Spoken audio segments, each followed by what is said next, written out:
Okay, this is my audience. Hi. Okay.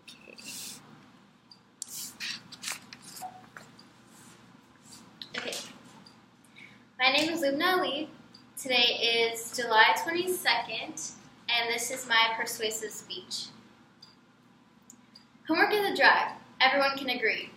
The debate begins when when you begin to analyze the value of the homework that actually has for students. Many students and parents are married to the idea that homework holds infinite value to a student's academic and non-academic career. But is this really the case? As a student, I can speak from personal experience. Classes take up multiple hours of the day already, and assigned homework piles on stress for the student. It's important for students to maintain a healthy social and academic lifestyle.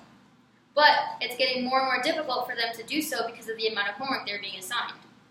All teachers want their students to do well in their class, and assigning homework seems to be a reasonable way to ensure that the material is solidifying in their minds. However, the hours of homework being assigned by each teacher forces the students to spend the rest of their time outside of school working on schoolwork. The reason it is critical to evaluate the value of homework for students is because it does not have direct links to improved academics, and it will clear up time for self-discovery, which is essential in a child or teen's life. I'd like to begin with a short background of the origins of homework. So, where did homework come from? Kathy Vatterott, in Rethinking Homework, explains that homework began as a way for children to prove that they understood the material that they were being taught in class during the late 19th century. It was the only way for teachers to be able to allow the student to move on to higher grades. This homework involved repetition, drill, and memorization.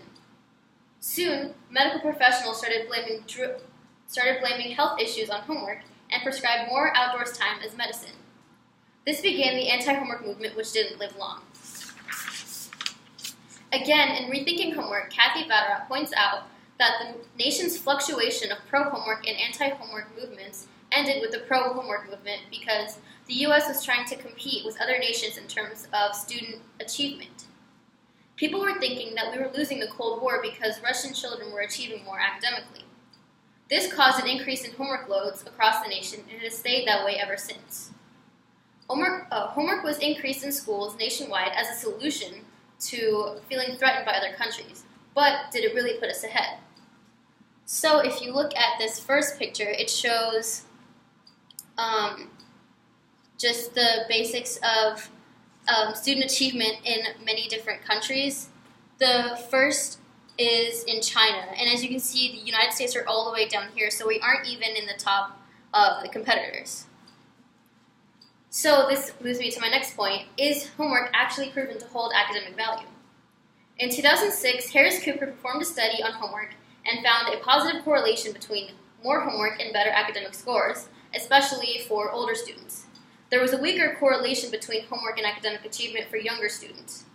Cooper points out that there was no control in the study for other factors that might have affected this connection. He also mentions that elementary school children could possibly benefit from 10 minutes of homework a day.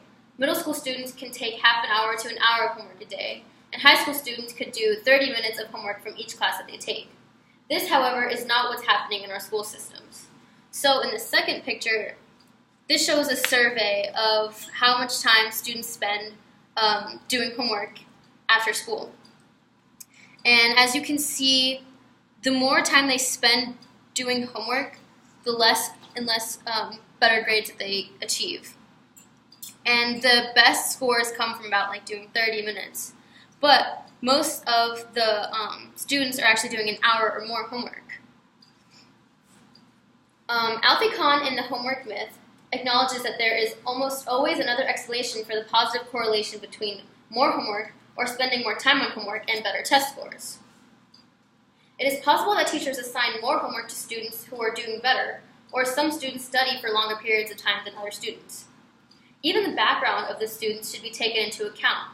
For example, a student born into a highly educated family might be linked to higher test scores or attending a school where more homework is being allotted.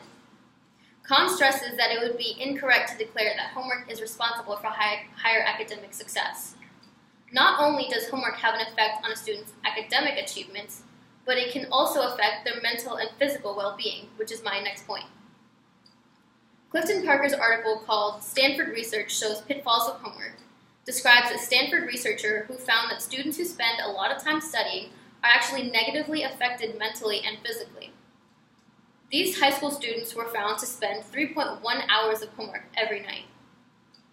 The survey found that 70% of the students found homework to be a primary stressor. Students also said that more homework led to sleep deprivation, along with other health issues like headaches and weight loss. They also mentioned that spending too much time on homework hinders their developmental needs, like socializing and family engagement. It also allows for less time for extracurricular activities and hobbies and things that they like to do for fun. So just to summarize my main point, homework in copious amounts has been shown to hold essentially no value. As you can see, homework has many consequences other than just difficulty levels.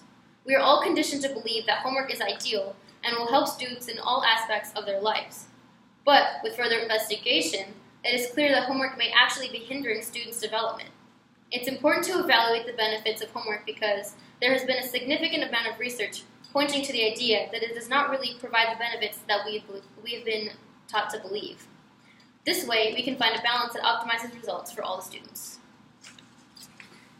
And again, this is my audience.